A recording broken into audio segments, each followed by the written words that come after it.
5000 वर्षापूर्वीची गोष्ट आहे. द्वापर युगात मथुरा नगरीत यदुवंशीय राजा उग्रसेन राज्य करत होता.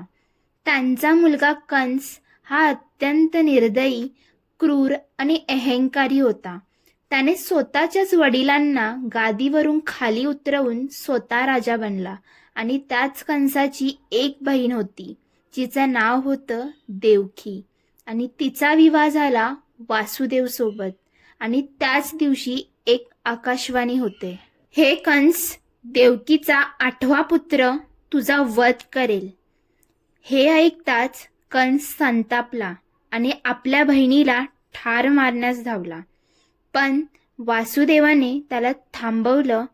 राजन, तुला फक्त मुलं हवीत ना? ती मी तुला देईन, पण माझ्या पत्नीला जिवंत ठेव.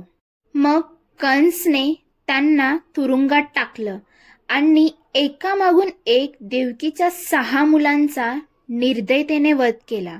मग आला तो दिवस जेव्हा देवकीचा 8वा गर्भ राहिला.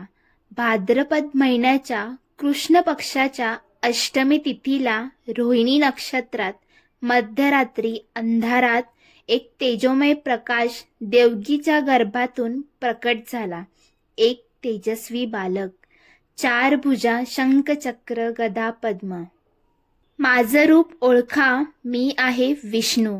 आता मला गोकुळात पोचवा. तिथे यशोदा आणि नंद माझे मायबाप होतील. वासुदेवांनी त्याला डोलीत ठेवले. दरवाजे आपोआप उघडले. साखळ्या तुटल्या. सैनिकांना झोप लागली. वासुदेव निघाले काळोखात. यमुना नदी खवळलेली, पण त्या बाळाच्या पायाचा स्पर्श होताच शांत झाली. गोकुळात यशोदा झोपली होती. वासुदेवांनी त्या बाळाला तिथे ठेवलं आणि योगमायेची कन्या घेऊन परतले. जसं कंसला समजलं देवकीचा 8वं बाळ जन्मलंय, त्याने ते बाळ उचलले आणि भिरकावले. पण ती कन्या आकाशात उडाली. ती होती योगमाया, जी यशोदाची मुलगी होती.